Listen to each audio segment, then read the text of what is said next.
Assalamualaikum warahmatullahi wabarakatuh. Kali ini kami akan menentukan kadar air dalam sebuah bahan makanan menggunakan metode destilasi. Dan bahan makanan yang kami gunakan adalah kecap. Sebelum ke langkah-langkah penentuan kadar air dalam kecap, terlebih dahulu kami akan menjelaskan apa itu kadar air. Yang kedua, macam-macam destilasi. Yang ketiga, prinsip kerja alat dan bahan. Dan yang terakhir, langkah-langkah penentuan kadar air menggunakan alat dan metode destilasi. Yang pertama yaitu pengertian kadar air. Kadar air adalah salah satu metode uji laboratorium kimia yang sangat penting dalam industri pangan untuk menentukan kualitas dan ketahanan pangan terhadap kerusakan yang mungkin terjadi.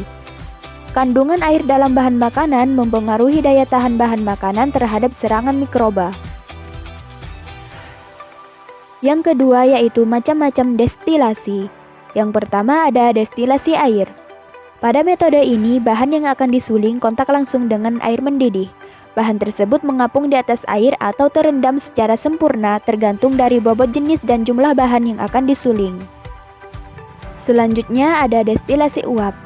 Uap berasal dari ketel yang terpisah dengan ketel bahan.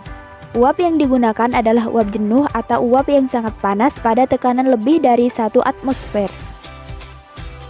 Dan yang terakhir ada destilasi uap air. Pada metode ini bahan diletakkan di atas rak-rak atau saringan berlubang.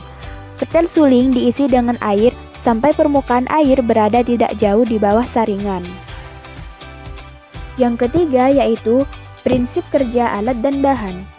Prinsip penentuan kadar air dengan destilasi adalah menguapkan air dengan cara destilasi menggunakan pelarut atau cairan kimia yang mempunyai titik didih lebih tinggi daripada air dan tidak dapat bercampur dengan air serta mempunyai berat jenis lebih rendah daripada air. Zat kimia yang dapat digunakan antara lain toluena, silen, benzena, tetrakloretilen, dan silol. Kemudian, air ditampung dalam tabung yang diketahui volumenya. Dan yang terakhir yaitu langkah-langkah penentuan kadar air dengan alat dan metode destilasi. Cara penentuannya adalah dengan memberikan zat kimia sebanyak 75-100 ml pada sampel yang diberikan mengandung air sebanyak 2-5 ml, kemudian dipanaskan sampai mendidih.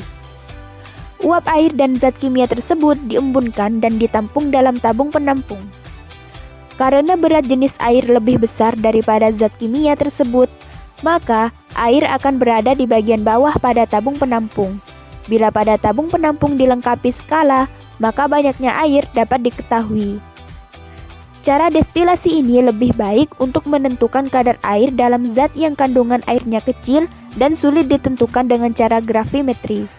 Penentuan kadar air ini hanya memerlukan waktu kurang lebih 1 jam.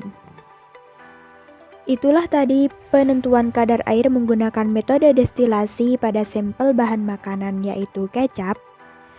Apabila ada kesalahan penyampaian mohon dimaafkan. Semoga bermanfaat. Terima kasih. Wassalamualaikum warahmatullahi wabarakatuh.